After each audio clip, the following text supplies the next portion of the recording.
Welcome to Unclear and Present Danger, a podcast about the political and military thrillers of the 1990s and what they say about the politics of that decade. I'm Jamelle Bowie. I'm a columnist for the New York Times opinion section. I'm John Gans. I write the Substack newsletter Unpopular Front. I'm very soon going to be a columnist at The Nation. Congratulations. Thank you so much. Maybe my first column will be out by the time listeners hear this. I'm not sure yet. But yeah, I'm going to have a monthly column at The Nation.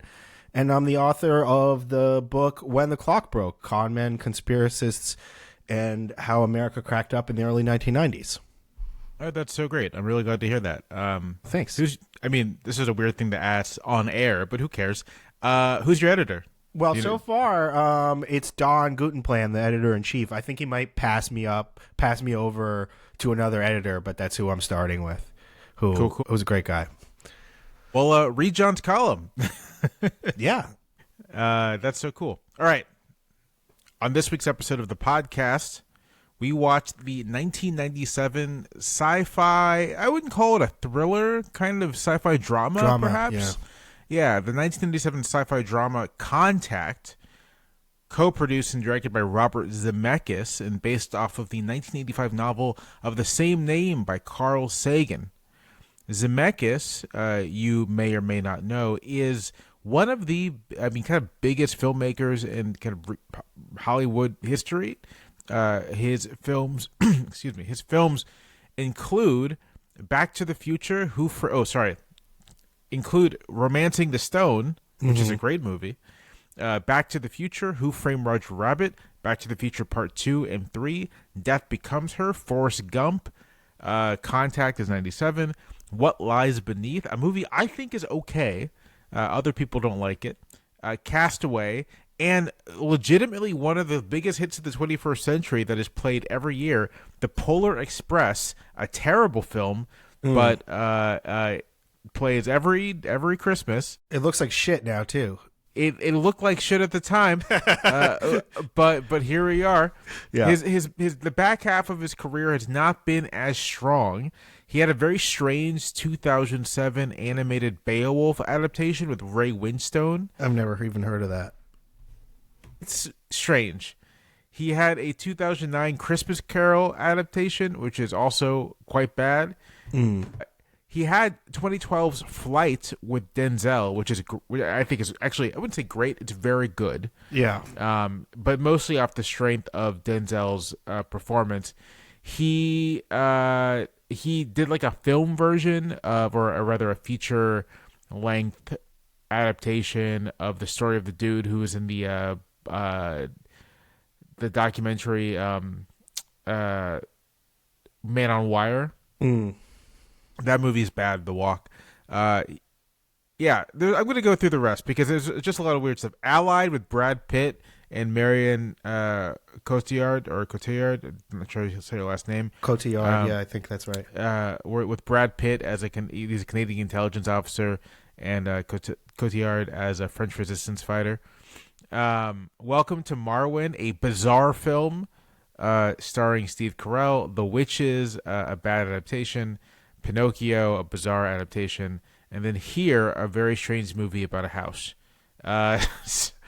So his stuff gets kind of like high concept as time goes on, and he just has lots of money to throw at it. But very successful director, at least for those first 30 years.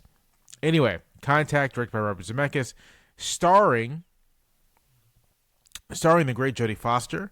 Yeah, who we just last saw we watched Taxi Driver for the Patreon last month, and Jodie she was Foster much younger, of course, much younger. How old is Jodie Foster? Jodie Foster is 62. Wow, she would have been 13 in Taxi Driver. Yeah, that makes sense. And then about 35 in this. It also stars Matthew McConaughey, James Woods, Tom Skerritt, William Fichtner, John Hurt, Angela Bassett, Rob Lowe, Jake Busey, and David Morse. In Contact, Jodie Foster plays Dr. Ellie Arroway, who works for the SETI program, SETI, shorthand for Search for Extraterrestrial Intelligence, at an observatory in Puerto Rico. She pursues a career in science, kind of inspired by her father, who died when she was young, and her work mainly involves listening to radio emissions with the hopes of finding signs of intelligent life in the stars. The program loses funding, but then she receives financial support from S.R. Hayden, a secretive billionaire industrialist who runs Hayden Industries, and that enables her to continue doing her work in New Mexico.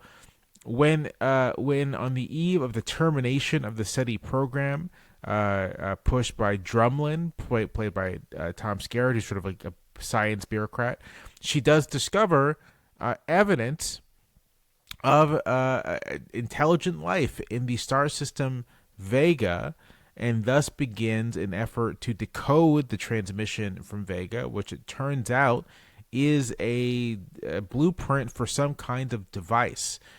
Humanity commences building the device. The film tells us this costs about a third of $1 trillion, which is quite a bit of money, even in 1990s.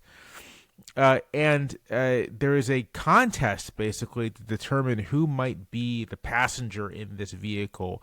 Arroway hopes to do it, but her former love interest and current, I guess, religious advisor to the Clinton administration. What's the character's name?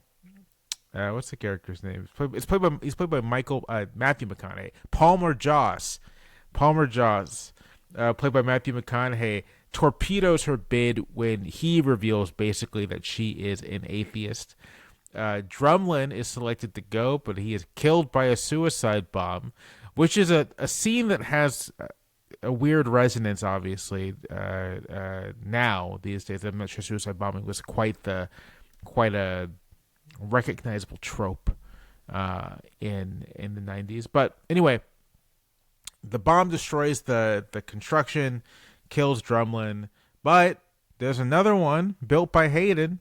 Arroway is chosen to be the pilot in that one. They have the test, or they have the launch, and she finds herself being shot through a wormhole, not unlike the end of 2001: A Space Odyssey.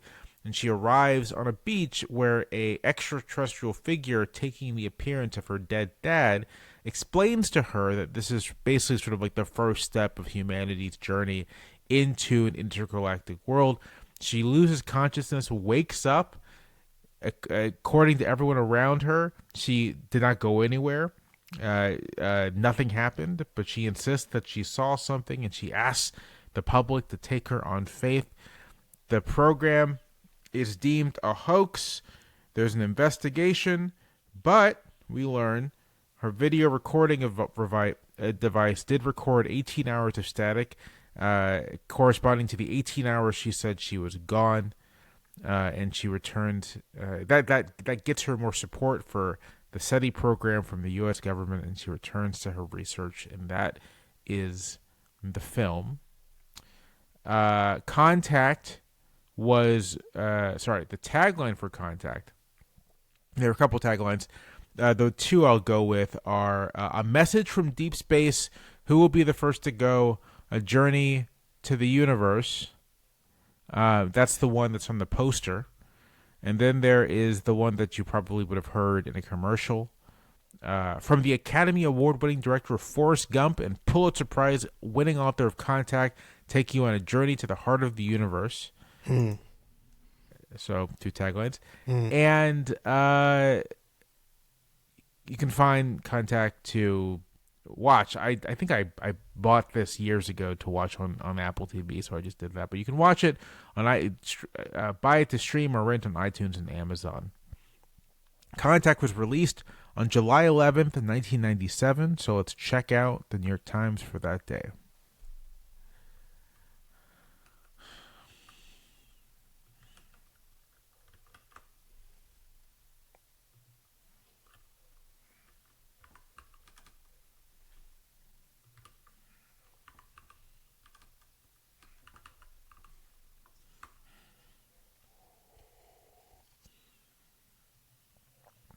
A British soldier was slightly wounded in the operation, which was conducted by British troops with some support by the United States.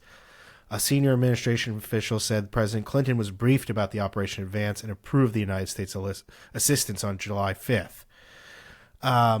One suspect, Simo Trijasha, former police chief in the northwestern town of Prijedor, fired at the troops when they confronted him, and the peacekeepers returned fire in self-defense, killing Mr. Dryasha, I don't know.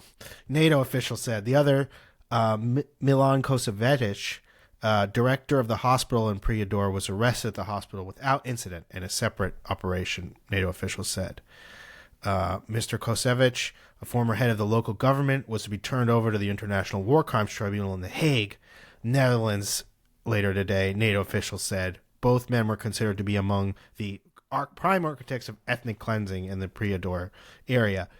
Well, this is part of the NATO intervention in the Yugoslav civil wars, the post-Yugoslav civil wars, and the atrocities committed in Bosnia by Bosnian Serb militias, which was considered to be kind of the model of, I don't know, what do you want to call it? Post-Cold War, post-historical humanitarian intervention. Yeah, that sounds about right. Yeah, and, in some ways was quite successful. Major war criminals were brought to justice. I think that this world, which some people call the rules-based international order, is over, for better or worse. I'm not among those who believed that NATO's intervention in Bosnia was merely an exercise in Western imperialism. I think they had a point. I think that it was good that the war criminals were brought to justice.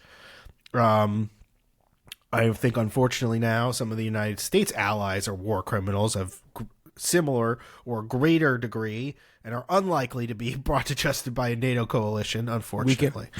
Not by a NATO coalition, but one day we can hope that some of them are brought to justice. Yes. Yeah, I certainly hope so. But yeah, I think that this is an interesting little time capsule into the way things were done, and we thought they might be done for some time after that. In a way, the Iraq War sort of breaks this. Right.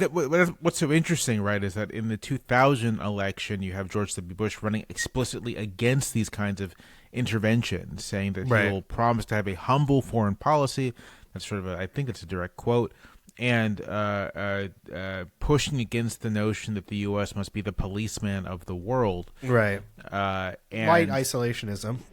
Light isolationism, although that was always belied by the fact that his foreign policy advisors were these former Cold War hawks who were Neocons. Clearly looking for some kind of recapitulation of great power conflict.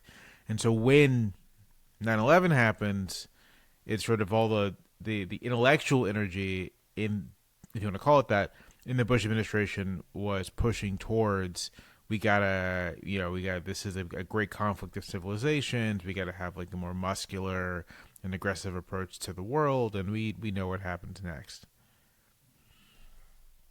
Yeah, I think that's all right. What else we got here? Mexico and drugs was U.S. napping. Early last year, a handful of senior American officials in Washington received an alarming secret intelligence report on Mexico. It was on its face, officials said, the sort of documents that can force policymakers to change the way they think about a country or region. In a matter of just weeks, the National Security Agency reported Mexican drug traffickers had laundered some $6 billion in illicit profits through their country's financial system. The spy agency based this conclusion on elaborate surveillance of the contacts between drug gangs and their business associates.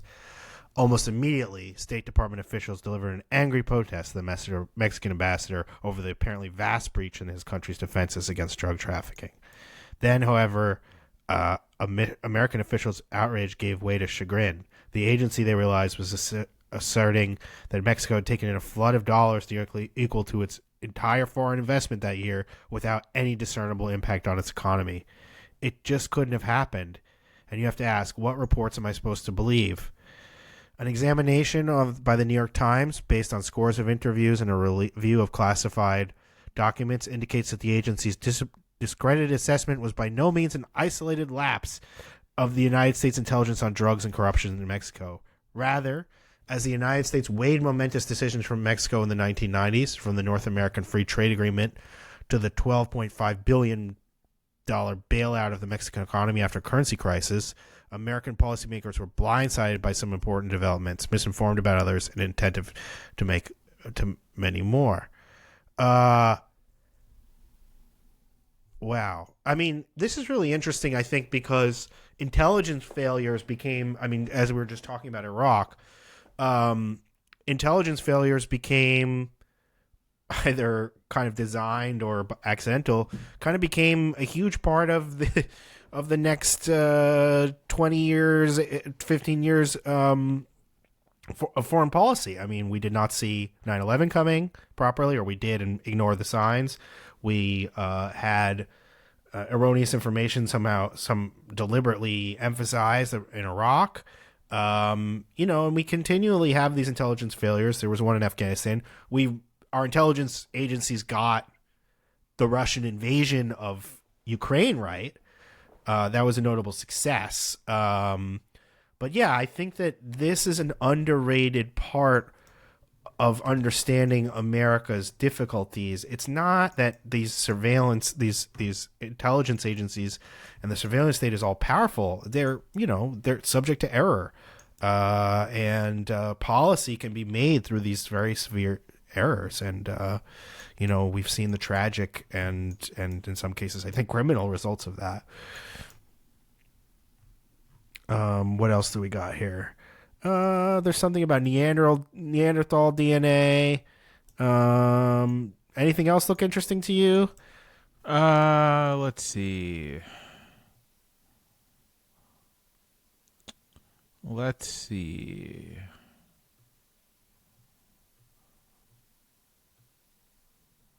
No, I mean nothing really. I mean, there's this headline about Poland joining NATO, but I have no commentary on that. There's this kind of funny headline. Hun Sen says he's enjoying being Cambodia's sole ruler. Yeah. He spoke of Richard Nixon and Mike Tyson, of crocodiles and kings. He lighted a cigarette and leaned back slightly as an aide fanned him with a pink file folder. Second Prime Minister Hun Sen is the supreme leader of Cambodia now, a position hard-earned by force of arms, and he savored his power today in his first public appearance since staging a coup last weekend. I know nothing about this. No, me neither. And I remember there was a coup against Sihanouk. I remember that, but I don't remember anything else. He currently serves as president of the Senate of Cambodia. He was prime minister. I mean, he was in power till last year. Not last year, Wow. 2 years ago. Just August 2023. Nice going. Wow. A successful dictator. Don't forget to take plenty of pictures, he told the photographers as he sat alone at the head of a long table in his first cabinet meeting since ousting his coalition partner, the first Prime Minister, Renard. This is really, don't know too much about post Pol Pot Cambodia, but pretty funny story. All right. Contact. John, have you seen this before? I saw this in theaters with my parents. I liked it as a kid. This does feel like a movie that you take to see your kids, like your 12-year-old. Well, I was 12, and there you go. And I was into science. I was into aliens. Like, I think most kids are fascinated by the idea of aliens, UFOs. I remember liking it. Now watching it again, I really did not enjoy it. I was really annoyed with this movie. Okay, so Robert Zemeckis I have mixed feelings about. I think of Who Framed Roger Rabbit, like, not even as a joke, is like a genius movie. I think it's like a brilliant movie. No, I think absolutely. It's one of the great films of late 20th century Hollywood. Yeah, it's a great Hollywood movie. It's, aware of itself. It's ironic. It's a lot of fun, but it calls back to a lot of, cool golden age Hollywood stuff.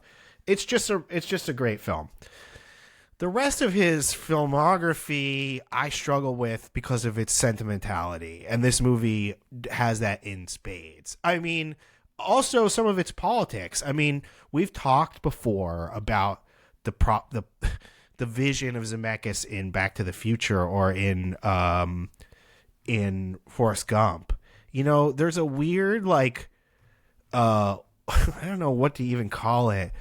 It's just like white people are always like innocent and also the agents of history in his stuff, and it's like always a callback to like white pristine nostalgia, and then there's just a ton of sentimentalism in his movies, and this movie just is so schlocky in my view. Like it, you know, this thing about her relationship with her father and the stuff about faith, and it's just, I found it very hard to take. I think also that's just kind of my aesthetic objection to it. I would say where that begins to become a more political critique, and this may be taking the film a little too seriously, but I think that's what we do on this podcast. Yeah, that's sort of the whole mission of the show. Is taking things a little too seriously. Is that I really thought this movie was sort of the worst neoliberal ascendancy film I can remember. You have its deification of, almost literally, of this eccentric billionaire, Ross Perot, Peter Thiel, Elon Musk figure, avant la lettre, who is kind of a little sinister but ultimately benevolent in his desire to like make things for the world. You have these individuals who, you know, are arguably kind of crackpots, being you know, chosen for you know, lionized by the film and made into the film as heroes. And then ultimately, who are the villains? Politicians, right? People who actually have their power through some kind of you know, actual public mandate, and not through either making a ton of money or just having their crazy convictions. You have the congressional committee. You know, there's two ways of approaching congressional committees in film. One is that they're these kind of righteous tribunals of the people getting at the truth, and the other that they're these, you know, evil McCarthyite witch hunts going on. I mean, both are potentially true, I suppose. But I didn't like that the way the film, you know, showed a congressional committee was of this careerist, nasty politician who I think his position is actually reasonable. Like, there's no reason to believe, like, after she believes in evidence, and this is also to its subplot, or I don't know, plot about faith, the relationship between faith and science, which I don't really buy. You know, why would we take all of this just on? It turns out there is some evidence, but she has no evidence. The congressional committee seems totally reasonable in its skepticism about this, and in the way the taxpayers' money have been spent. I think now we're dealing with a lot of public credulity about UFOs, which I think are being drummed up by the United States government. That's my own conspiracy theory. But and I think films like this, you know, made it seem acceptable. I've gotten more negatively polarized against alien stuff because of arguing about it with people, and I just don't find the idea that we have there is no compelling evidence to me that we've made contact, or an alien civilization is trying to make contact with us. I just don't see it. It's something that people really want to happen. I guess the movie's connection to it with some form of distorted religious faith is that way. But also, what is going on, Jamelle? Like, that aliens impersonate her father? Is that even, if this is some moral, irrational being, why would they use this manipulative, sentimental technique to make contact? Why wouldn't they just meet her as another rational individual and say, we are, you know, so-and-so? They like tantalize. Why are they doing that? Why wouldn't they just be like, it's nice to meet you, human beings. We've been meaning to make contact. Instead, they contact her with this apparition of her father and say, we're gonna give you a little bit of information because this is the way we do things, and then we'll give you a little bit more. What is this bullshit? what is this bullshit? If I were her, I would be pissed off. But she's like, oh, it's so nice to like this is not really her father. It's a fake. It's a phony. That's evil, I think, on some level. Anyway, these are some of my initial thoughts about the movie. Did not like it this time around. Was pissed off. Interested to hear what you have to say about it. I did not text you. Usually we text each other when we're watching the movies being like, I hate this or I'm loving this movie. And I didn't do it because I was like, you know what? I want to see, I don't want to contaminate. I don't want to have a pre-conversation. I want to see what the pure takes are. Okay, so my pure take is I like this movie. Okay. I don't love this movie. I'm not like I watched it maybe twice in the last like 7 or 8 years. So this is not something I'm like watching frequently. I haven't seen it since I was a little kid. Yeah. But I do like this movie. I like it in part because I'm just a sucker for any kind of process-based film, right? Like any film where like professionals of some sort, experts, doesn't matter who they are going through a process of doing something, and then they do the thing. That is like my favorite type of movie, whether it is journalists going through documents, whether it's like an assassin plotting an assassination, like whatever it is, watching people who've dedicated themselves to their craft, performing that. And this is that movie. Like we call it a drama, and I think it technically is a drama, but it very much is. I feel like it's in the same realm as any kind of film you can imagine. Where much of the movie is kind of just like preparation, procedural, and like, almost procedural, yeah. And I that's I just sort of vibe with that kind of movie. Yeah, that stuff was cool. I grant that. Yeah, when I agree with you that. I mean, so Zemeckis is a sentimental filmmaker. Yeah. This is the case in all of his work, even more so than Spielberg, I'd even say. Spielberg has sort of like a really hard edge about him that can come out at times, but Zemeckis, not so much. Zemeckis can have a bit of a cynical edge, can be a little naughty, you might say. But he doesn't. I don't think he has a hard edge at all. And this is a film that's pure Zemeckis sentimentality all the way through. The Palmer Josh subplot, I think, is sort of the weakest part of the whole film. And I know why it's there structurally, to give them a reason not to give Jodie Foster's character the space on the ship. But I just don't buy Matthew McConaughey as like a spiritual guru type. Of the kind of, I don't buy Matthew McConaughey as the kind of guy who'd be like, we can't send an atheist into space. Why the hell not? I just don't like the decision. Like, I get that in the thinking of the period, it would be like the movie superficially, it would be like, yeah, the religious people would be upset. I just don't know if that's the case. Anyway, keep going. I'm sorry. No worries. What else? So aesthetics aside, I think you're right to notice the neoliberal assumptions of the politics of this film. The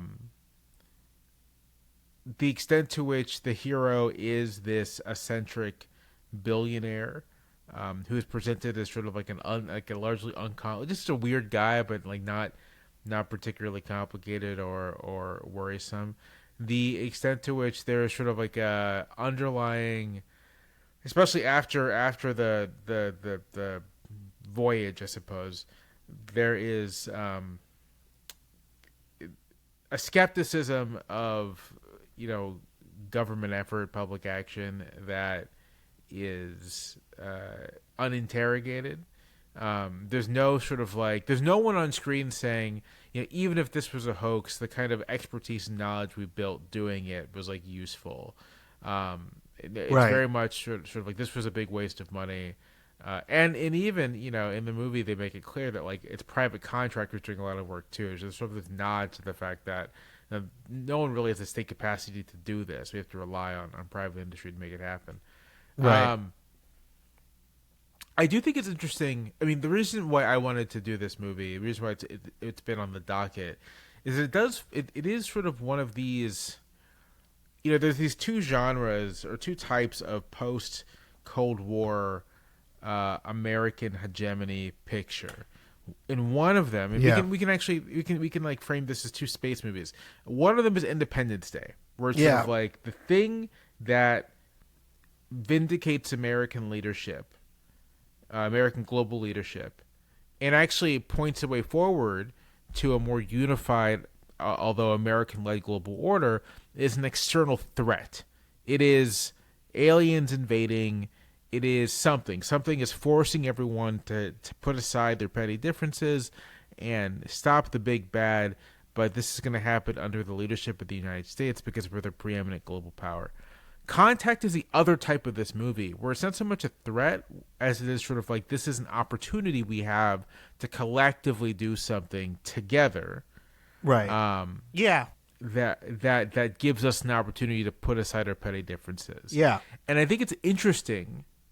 Like, there's clear, we're in the back half of the decade now, and there is this clear yearning, I think, in the culture for some kind of unified national purpose, and it might even be an international purpose. Some sort of sense that here's something we can all do together. When we're going through the New York Times, we talked a bit about humanitarian intervention. Sort of some of the American domestic support for humanitarian intervention was exactly this sort of like, we can lead the world to stop, ethnic cleansing, genocide, genocide. We can, and we neglected to intervene a couple years ago in Rwanda, and look what happened. Right. So we have a responsibility to stand up and do this, and also this can be a way that we can bring the world together. George W. Bush, a few years later, kind of leans on this in making the case to invade Iraq, right? Like, we have a responsibility as a global community, and the United States can lead to disarm Saddam Hussein and vindicate American global leadership. But I think there really is, in this sort of like this late post-Cold War period, or in the 90s at least, the late 90s, there is a sense that we ought to be doing something bigger than us collectively. We can't just be shopping, right? And this was, I think this was coming through in the films very much. I don't know. What do you think? I think you're right on the money. There's a desire for some kind of utopian project that often has a cosmopolitan element, like a uniting of different cultures and peoples for a shared project, a shared scientific, peaceful project like the one in this movie. There's nothing wrong with that. The idea that there could be some kind of synthesis or accord between faith and reason and science, I think, was also kind of a sub-theme that people hoped for. There's very utopian dreams here. I'm not so annoyed with that. I kind of miss I did an event last night for Colette Shade's new book Y2K about that era, and the book goes from 1997 to 2008. And it points out, before September 11th, and if you guys are a fan of the show, you would definitely enjoy the book, so go out and get it. It pointed out that, before 9/11, there was a lot of this kind of energy that was looking for peaceful, utopian, cosmopolitan projects. The .com boom was obviously commercialized, but had lots of hopes that it was going to create a new world of interconnection and understanding and self-exploration and so on and so forth. The loss of that and the rude awakening back into history, I don't know, that happened with 9/11 and what came after and the financial crisis, I don't celebrate that. I just lived through it. So I find some of the things that you're talking about charming to look back on. I think in this movie I found it cloying. In other ways, like in Hackers, for instance, I found it charming.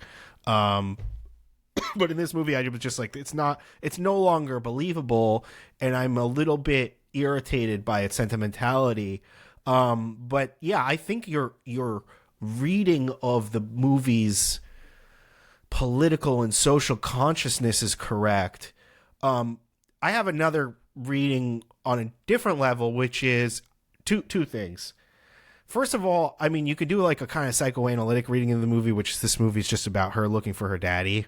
And like, she finds it, the father figure in these different ways. She goes through transference essentially, where she at first sees in this kind of strange father figure. She can't have a sexual relationship with a man and settle down. She's very averse to that because the loss of her father or whatever. So she's avoiding Palmer Joss's advances, even though they do sleep together, but she doesn't want to commit. And then she has this transference with her weird father figure in The Billionaire, and then she connects with this fake father figure, kind of her therapist. She goes through psychoanalysis in a way, going through the wormhole and having this experience with her father. Well, I'm not really your father, but we thought it would be easier if we could do this. And then she comes back, and what is she able to do? Well, she's able to believe in herself, and she's able to enter into a romantic relationship. So I think in a weird way, the movie is about people's personal trauma. Like, how do we live through our personal traumas? And, we need surrogate parents to kind of live through them and experience transference. That's one way of looking at it.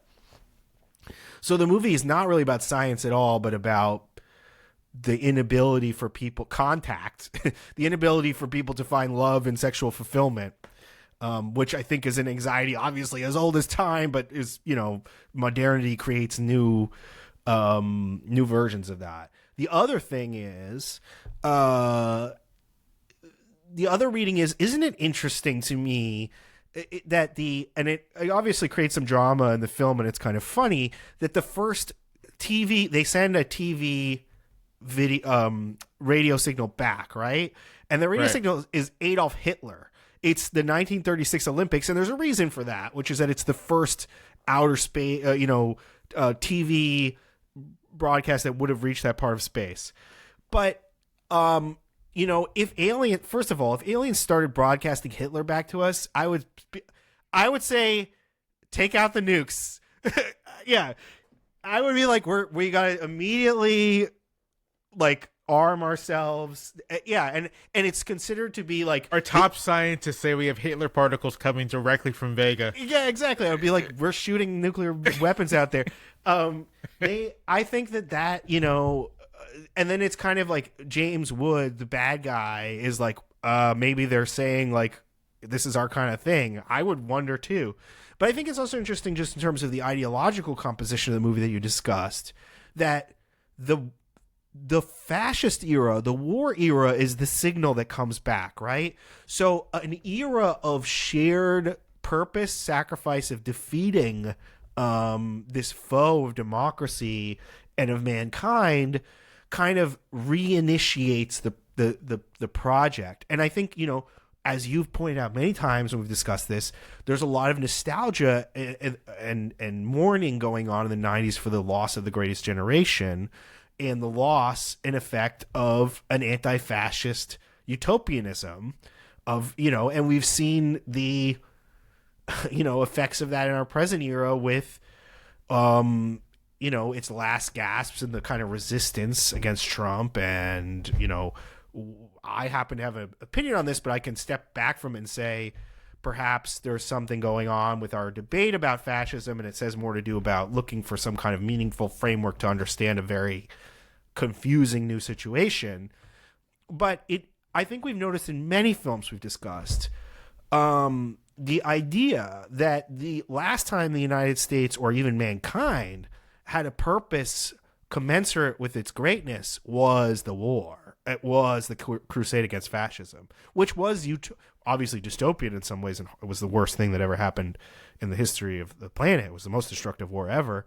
But you had communist Russia making common cause with capitalist United States to defeat a common enemy. There is something kind of utopian about that. So that's my thoughts about the Hitler particles coming back. But I think it jibes with your reading of it a lot as a kind of like a desire for shared utopian project and shared sacrifice, not sacrifice, but shared endeavor. I I think supporting that reading is just, we can just look to Zemeckis as a filmmaker. Zemeckis is maybe the prototypical boomer filmmaker. He's Right. born in 1952. He does not experience the 60s as an adult. He's a teenager through the back half of the decade. He is, and this is the thing, right? That like the boomers, I think the boomers present themselves as having experienced the 60s and the 70s, but you have to remember the boomers were kids during the 60s for the most part. Right. The youngest generation, perhaps, were teenagers during the 60s, but like the Beatles, for example, they were a generation prior, right? Like, right. These are the people who we remember the 60s for were not part of the baby boom. Right. And part of, I think, to the extent that you want to talk of a generational psychology, which is always tricky, but at least with sort of like a certain cohort of, Anglo-American, middle class, relatively educated baby boomers. The kinds of people like Robert Zemeckis, right? Like Steven Spielberg. To the extent that you can say anything specific about that generational cohort, it is sort of a sense that they missed out, right? Yeah. Like they missed out on the turmoil of the 60s. What they got was the tune out ethos of the 70s, or some of the cynicism of the 70s. The me generation stuff, the narcissism, right. The narcissism, the curdling of expectations. That's what they got. Yeah. And so it doesn't really all that surprise me. Let's really use Zemeckis and Spielberg as prototypical here. In the 80s, both Zemeckis and Spielberg work on together. They work on a World War II picture. This is 1979. 1941, right? Which is sort of a war comedy. It's directed by Spielberg. It's the screenplay is by Zemeckis and Bob Gale, though, and it's not particularly good. But it actually makes total sense why these two would be interested in doing a war picture. It's, basically exactly the kind of thing that would have been in their consciousness, right, as kids and teenagers. And when you begin to look at their preoccupations, Zemeckis' preoccupations, it's either, Zemeckis is looking back to the past, to his childhood with Back to the Future, to the childhoods of his parents with Who Framed Roger Rabbit. His parents should have been kids and teenagers in the 30s, right? In the 40s. Or he's looking to sort of like relive the kind of the boomer years, the prime boomer years, the movie like Forrest Gump, which is just sort of like this, what if I could, this is how I remember these years from the perspective of someone who was a kid. And what if I can kind of try to communicate that feeling of how I experienced those years to a broad audience. And it makes sense to me that a guy like Zemeckis, a filmmaker like Zemeckis, would make a movie that is about like a wistful desire for, like you said, the kind of utopian project that characterizes the times that he missed, right? Like that character, the utopian projects of the 60s, the utopian projects of the 30s and 40s. He did not get to experience that. Yeah. And he wants to. Yeah. And in the 90s, right, like in the 1990s, it is the political class is exactly these people. Right. It's Bill Clinton is exactly this person, the utopian project there is maybe we can build sort of like a virtuous, cycle of global trade where everyone wins. Yeah. And that's our project. And on the right, with the George W. Bush, it is, well, maybe our grand virtuous project is another fight for democracy. Right. Against a new looming enemy. I don't know if you remember. I remember this so clearly.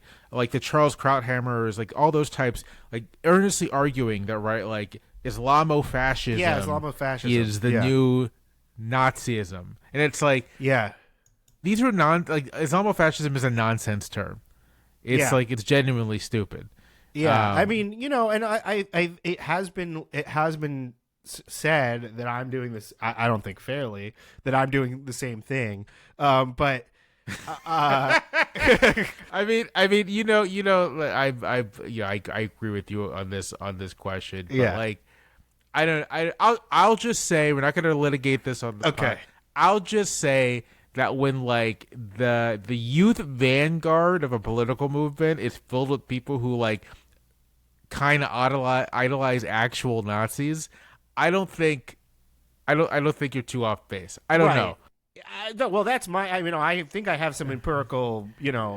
I think I have some empirical points in my favor. I mean, I don't think I'm just making up a framework without anything to back it up. But anyway, I don't want to litigate this on the podcast. Done that enough.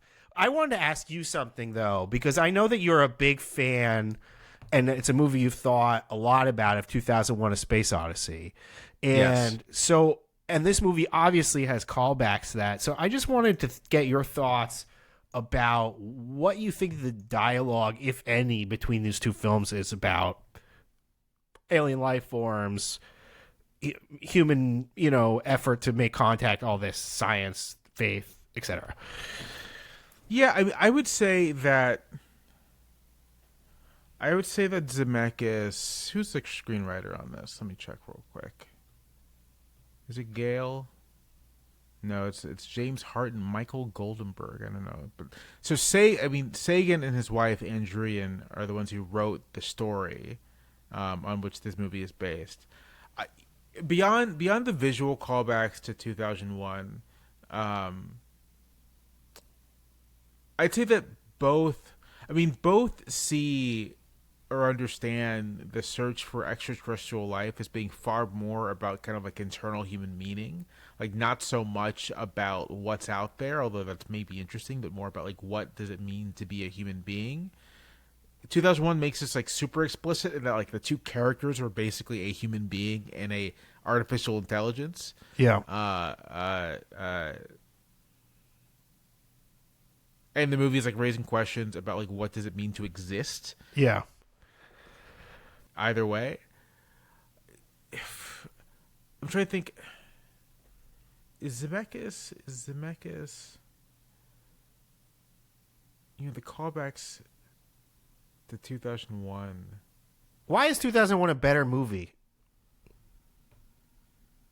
I'd say 2001's a better movie. Part of it's just sort of it was groundbreaking at the time. It's a visually much more interesting, and striking film.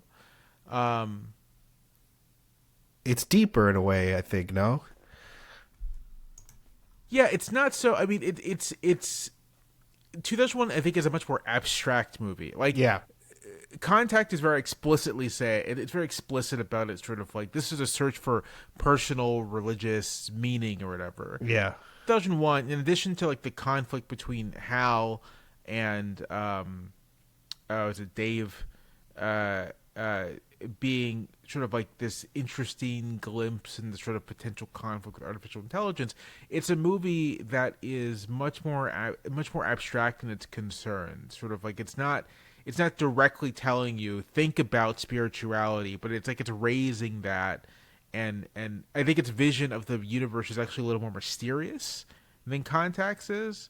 Like, Contact is quite explicit. She goes to the wormhole, and the alien representation of her dad is like, listen, I'm basically sort of like the neighborhood greeter of an extraterrestrial, like, confederation. There are a lot of us out here. We have this whole process by which, if we think that you're not too crazy, we send you some messages. We hope that you decode them. He says we've been doing this. It's been this way for 1 billion years. So we hope that you figure it out. You meet me. I show up as like a representation of something that matters to you. And then I send you back on your way with the knowledge that we exist, and you'll figure out more later. Whereas in 2001, right, like he goes through he goes through the wormhole thing. He becomes the Star Child, and he's sort of like in this. It's like this. It's totally abstract. It's like, what is even happening here? It's not clear that it's the product of a directed intelligence. It's just sort of like it's true mystery of the universe stuff. Yeah, and I think that's maybe like the aesthetic difference. I also am not sure that Kubrick. 2001 isn't like political. I mean, this contact taking place in bureaucracies with government officials, all these things, makes it sort of like explicitly political in a way that 2001 it's not. simply isn't. Yeah. No, I think those are good points of difference. I mean, I like 2001. I'm not a huge fan, but I think it's a really beautiful and interesting looking movie. And I think with 2001, like part of what you're going for is not necessarily like plot or story, but simply like visual spectacle. Like it's a movie that's best enjoyed on a like big screen, on a 35 millimeter print, on an IMAX print, like whatever. That's you're watching it. Like the ideal 2001 experience is getting completely baked and watching it on IMAX. Like that's how you watch 2001. Yeah. Yeah, I think like the other thing about it is, I mean, obviously, 2001 is a piece of art that assumes a certain amount of intelligence of its viewer. That I think already Zemeckis' movie is not doing, because it's explaining things and creating backstories and origin stories and so on and so forth, which is a tendency that we've only seen proliferate in Hollywood and get worse. So there's just more interpretive work to be done on the side of the audience, more left to the imagination of the audience, or more to excite the imagination of the audience. And I think that this is more it's a harder piece of art. I mean, like, and there's a lot of spoon feeding going on in Contact. Right. And we've gotten now we've gotten to ridiculous degrees of spoon feeding, which we've complained about many times, where every character's they just have to continually fan service and expand. It's like telling stories to a baby. They want to hear more and more. I don't know. Anyway, we've taken this gripe to its conclusion, but we've taken it to its conclusion. But I'm going to complain about it real quick, okay? Just because I watched a not good movie recently, and I was kind of like not an old one from the 90s, but I watched Alien 3 recently, which is David Fincher's first feature. Really? And they hired him. He was a music video director, and they hired him thinking he'd just sort of like do whatever they wanted him to do. Yeah. And he turned out to have ideas of his own, and it became a very difficult shoot.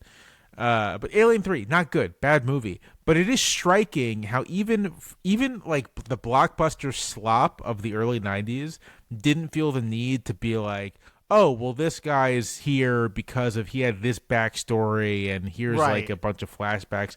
It's just sort of like, if it comes up in the characters' relationships with each other, it'll come up. Right. Some characters will allude to their backstories, but nothing else will be said. Like, you can just let things be mysteries if you need them to be. And I just thought it was interesting that sort of like even a movie that objectively does not work on multiple levels, it still does not fall into these sort of traps, because rightfully so, people understood that kind of thing to be bad writing. It's like bad writing to rely on essentially exposition dumps to tell an audience about a character. You can kind of just like, you should be able to write a character in such a way that you can learn a good deal about them just through conversation and behavior. Yeah, absolutely. And I think that's a strength of have a character express themselves both through the script, and the actor understands it and is able to do something with their acting that you feel like the character is well expressed. Right. Yeah. I read a thing, this is now completely off topic, but I read a thing about how producers for like Netflix, they tell directors that like if there's something happening on screen and it's like primarily visual, because this is of course a visual medium, they want them to have someone say something describing what's happening on screen so that people who are looking at their phones won't have to look up to understand what's happening. And it's just sort of like if I were a director and I got that note from a producer, I would just quit. Find someone else. It's so depressing. It's so depressing. Like, do you want to make a movie here or like an audiobook? Like, what do you want? Yeah, God, I don't know. Yeah. Anyway, Contact. Yeah. I think we've kind of. I don't have anything else to say about the movie. I'll say I will in praise of the film. In praise of the film, I said I didn't buy Matthew McConaughey in this film. He's just not, doesn't seem right for it. But Jodie Foster is excellent, and I'm a huge Jodie Foster fan. I think she is one of our greatest actresses, and she does a good job. And she communicates just sort of like raw intelligence so well. Yeah. On screen, and I think she's terrific in this. I love William Fichtner. That's an actor who I'm always excited to see when he shows up. He plays the blind scientist. Yeah. In this film, and I'm happy to see him. And I think Tom Skerritt's great. Speaking of aliens, Tom Skerritt in the cast of the original Alien. See, I mean, I think there's. This is Contact is kind of exactly the kind of movie that isn't really made anymore at a blockbuster budget, which is sort of just like kind of an expensive showcase of well-liked actors, adult drama, but you can take a kid to it. Everyone goes to see it, mixed opinions, but everyone's like, yeah, this is what, this is the movie of the month at the multiplex. And there's not really like Chris Nolan maybe makes this kind of movie these days, and that's about it. And you can kind of imagine a Chris Nolan version of this kind of movie. I mean, it exists. It's called Interstellar. Yeah. And I think it's a finer movie. Yeah. Yeah, I think Interstellar is a masterpiece. I'm gonna watch that again. Every time I see it, I'm like, it's better. The first time I saw it, I was like, I really like this. Second time I was like, oh, this is actually great. Third time I saw it, and at this point now I'm like a parent. I'm like, oh, this is a masterpiece. This is one of the great movies of this decade. Like that and The Social Network are like the two great movies of that decade. The Social Network mostly because it was just right. It was like it just like nailed that type. Yeah. Yeah, it was a very astute portrait. Okay.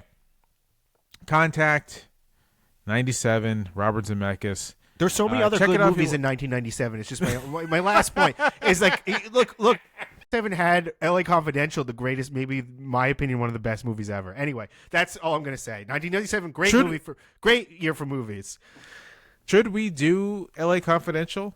I mean, it's not. It doesn't really fit. It doesn't really fit, but I love it so much, and I've given it a lot of thought. There isn't a political. Well, there's politics. I mean, any excuse to watch that movie. I think we could have an interesting discussion about it. Maybe we could toss it on the Patreon. I would love that for sure. Yeah, let's toss it on the Patreon. Okay, I also love LA Confidential. Yeah, I think it's so fucking good. Yeah. Anyway, I'm excited for that. Okay, yeah. Well, yeah, LA Confidential, toss the Patreon. All right, you can view Contact. Like I said, you can rent it or buy it on Amazon if you want to check it out. Otherwise, that is the film, and thus that is the show. If you're not a subscriber, please subscribe. We're available on iTunes, Spotify, and Google Podcasts, and wherever else podcasts are found. If you subscribe, please leave a rating and a review. It does help people find the show. You can reach out to us on social media if you'd like to. I'm on Blue Sky. John's on Twitter and kind of on Blue Sky. I'm on TikTok, although TikTok is probably going to be not non-existent in the U.S. I think that's fine. A week and some change. I'm sorry. I know that you're into it, but I'm just kind of excited to see something actually get destroyed. It seems like these platforms only grow, and it's nice to see that they can be stopped. I guess maybe if they're Chinese, but yeah. But I'm also on Instagram and various places. Good old American Instagram. Good old American Instagram. You can also reach out to us over email at unclearandpresentfeedback@fastmail.com. For this week in feedback, we have an email from Steve titled Die Hards. Happy New Year, gents. And this is our first main feed episode of the new year, so hello. Yeah, Happy New Year. I'm new to your podcast and recently completed my holiday tradition of watching 2 Die Hard movies set at Christmas and one in the heat of the summer, so of course I went back and listened to your episodes on Die Hard. My take when I watched them back to back is the progression of McClane's character's propensity to violence. In the first film, he's reluctant to kill the terrorists. The first one to die was accidentally when in a melee they fell down the stairs and the terrorist broke his neck. The next shootout, McClane tells the terrorists to freeze before being fired upon. One of these baddies then tells McClane not to hesitate next time. In Die Hard 2, the McClane character suddenly has a heightened capacity for sniffing out suspicious behavior, but in his first interaction in the baggage sorting area, he again announces himself as police to the terrorists before a gun battle ensues. He doesn't engage in a firefight in that movie that isn't instigated by the terrorists. But then in Die Hard with a Vengeance, this capacity to sniff out terrorists is so heightened that the first engagement is an elevator scene you mentioned in the episode, where just noticing the badge number in combat boots, he opens fire immediately. And again, later on in the tunnels, he just walks up to the dump truck and shoots through the door. This is definitely more in line with the character of Martin Riggs, who this character was supposed to be. And yeah, that's right, because this was like a Lethal Weapon kind of, yeah. Anyway, this march toward more immediate and more lethal police work was something I picked up in watching these Die Hard movies. Thanks for the thoughtful and entertaining show, Steve. Thank you, Steve.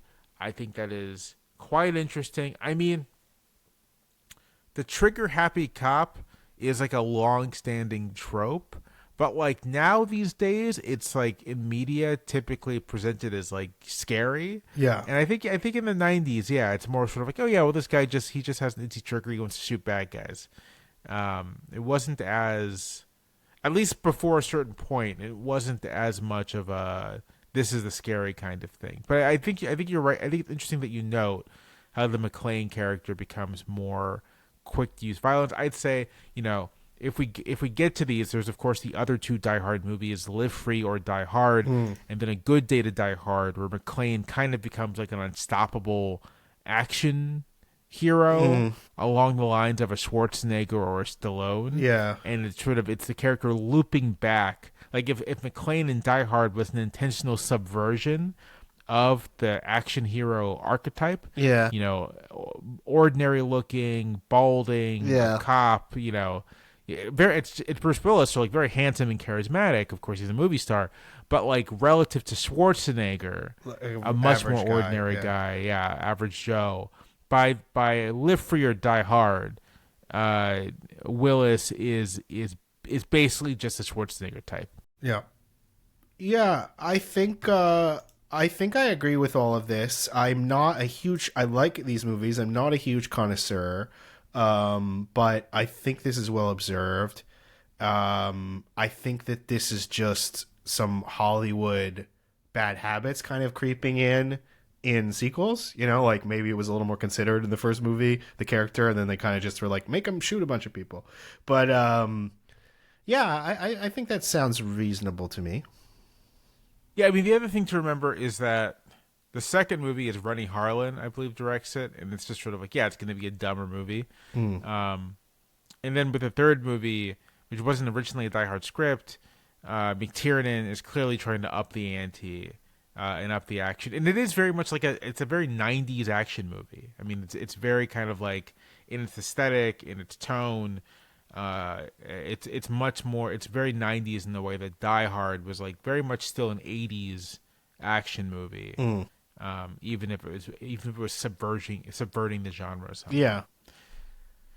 Yeah. Thank you, Steve, for the email and for the feedback. Episodes come out every 2 weeks, so we'll see you then with an episode. What's coming up next? I have the list up. Contact.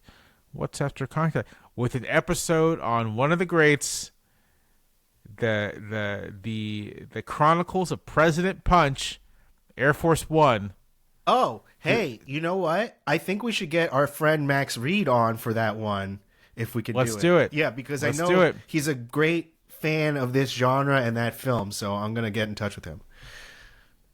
Let's do it. Air Force One, directed by Wolfgang Peterson, starring Harrison Ford. The fate of the nation rests on the courage of one man. Have I ever told? We'll talk about this in the episode.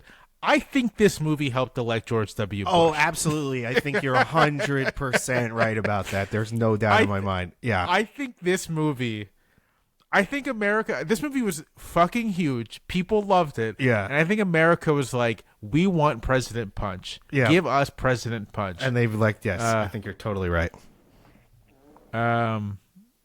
Anyway, next episode, Air Force One.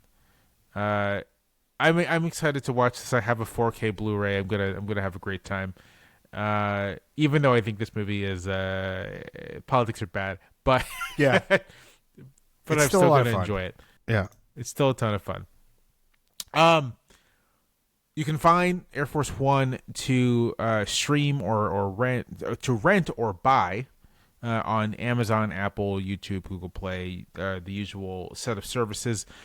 Don't forget our Patreon, where we watch the films of the Cold War and try to unpack them as political and historical documents. For $5 a month, you get 2 bonus episodes every month, as well as access to the whole back catalog. And we're almost 2 years. I mean, we're a couple years deep at this point.